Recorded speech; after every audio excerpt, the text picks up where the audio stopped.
One thing in life is always a constant, and that is change. Change is always going to happen. Change can be good, change can be bad.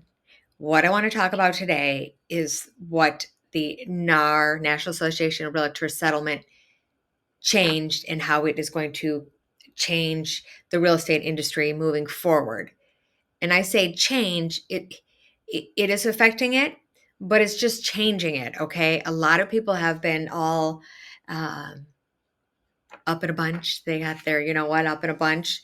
But what I want to talk about is the reason that I think I'm not happy about this settlement. I'm not happy how it went down.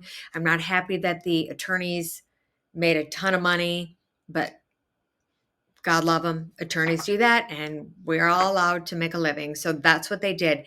None of this, first of all, let me say, is set in stone.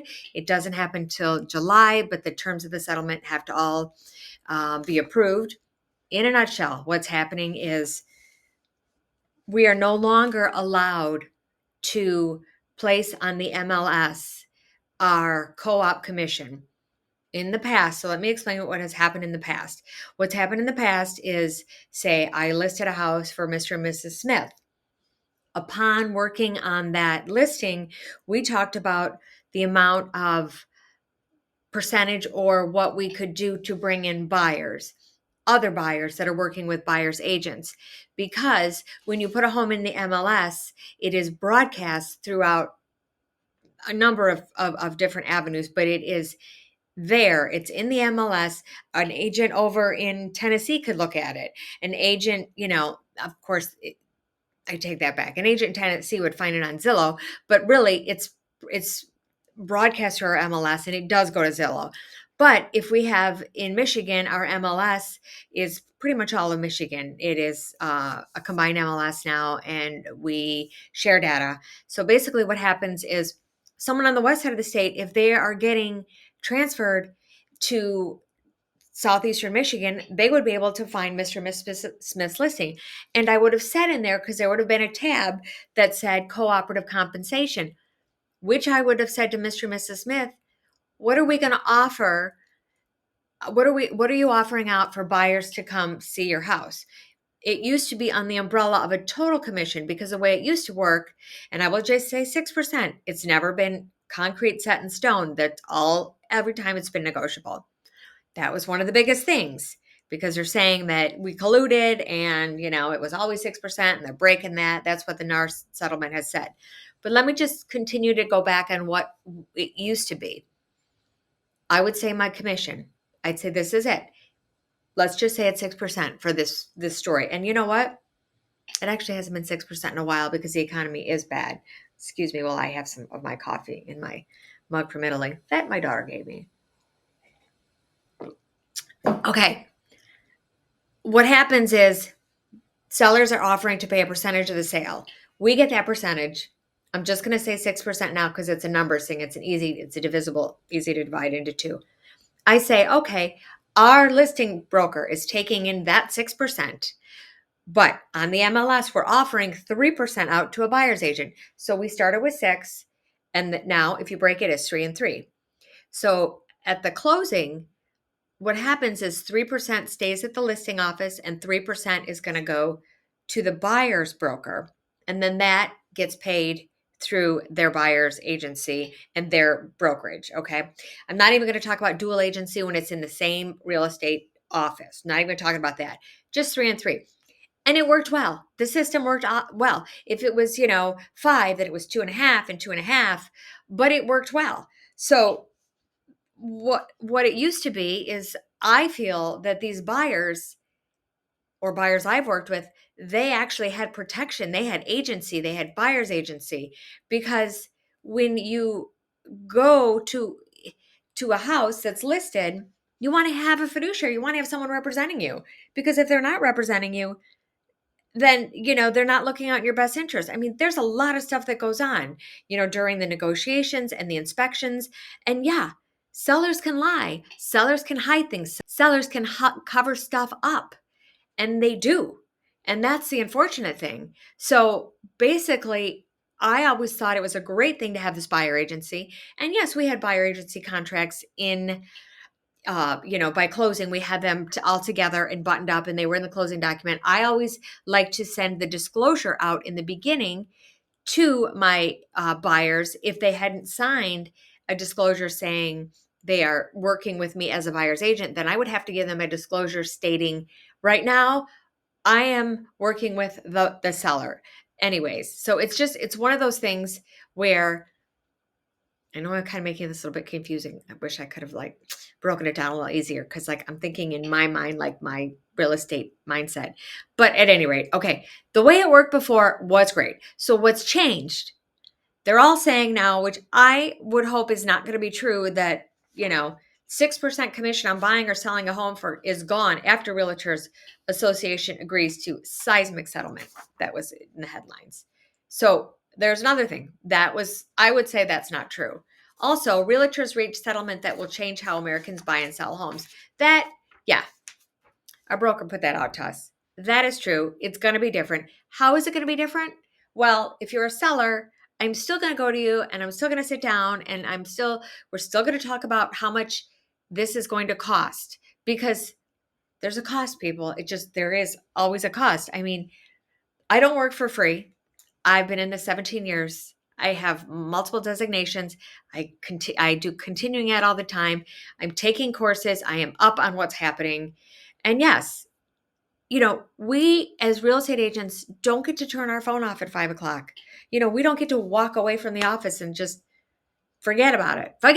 We don't do that. We are in constant communication with all parties involved. All right. And so it's a thing that happens. It's just what it is. And I will post another video on the listing side. Sorry about that. I just shook that camera.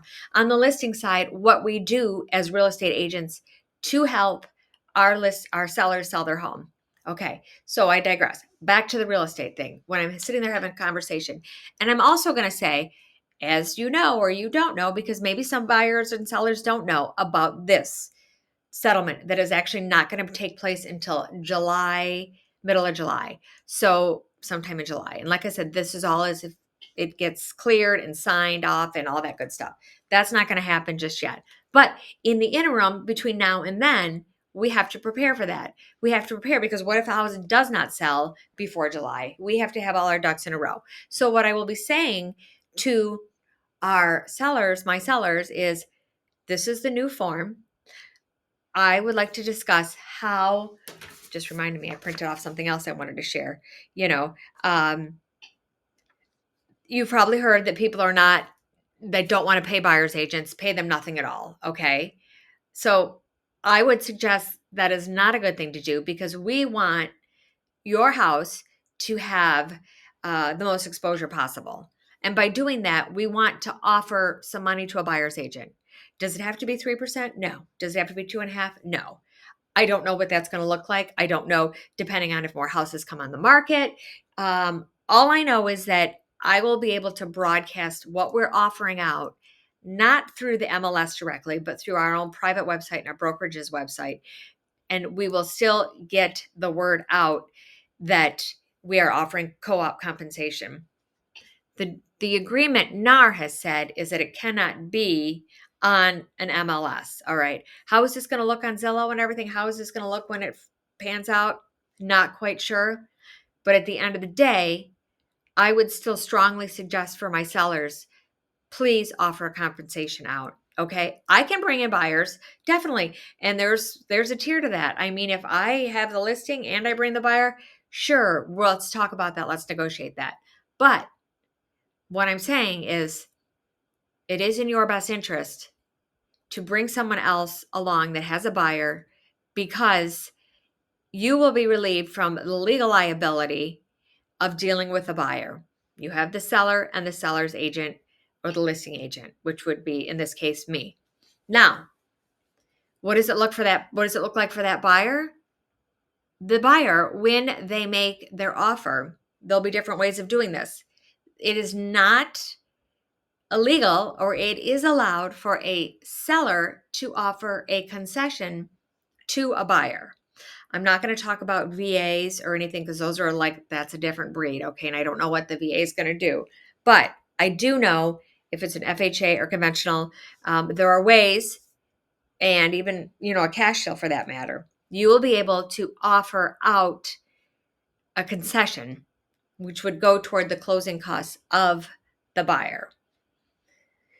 Now, there's also something that we need to talk about, and that would be, if you don't want to do that, how is the buyer going to get paid?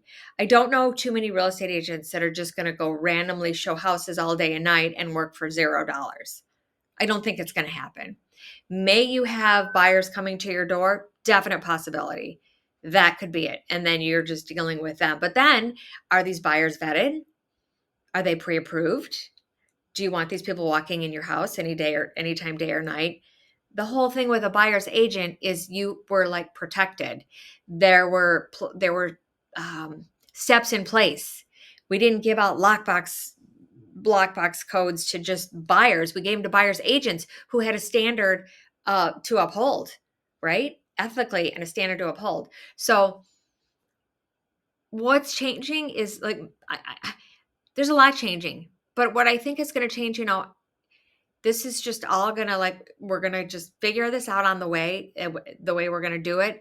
But at the end of the day, I guess I'm imploring buyers and sellers to understand that they both play a very big role. And I'm not saying that I would never take a buyer out without getting paid. I'm just saying now we have to have, once we do this, we have to have buyer's contracts in place. So a buyer may come to me and say, hey, I don't know if I'm going to be able to pay you. And I'm going to have to make that choice at the end of the day. If I don't find you a house that a seller is going to pay me, is that worth my time and investment of, say, upwards 3 months maybe of spending my weekends or my evenings working with these buyers? And my heart bleeds for them, because I understand, especially first time buyers, they don't have the funds, they don't have the money. So it's just going to be a wait and see. But I will say that this too will pan out, because there are going to be new opportunities, and there's going to be probably new programs coming out from Fannie and Freddie Mac to possibly cover this.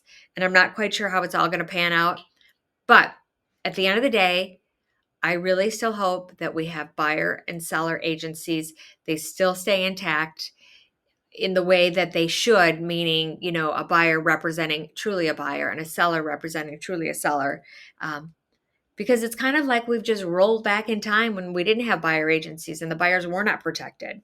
Who are the losers in all this? Well, I think the buyers are at the end of the day, and a lot of the realtors, because it's probably, or it will take a lot of the realtors out of the game.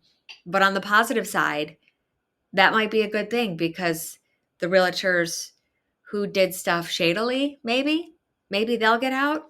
I don't know. We'll have to wait and see. But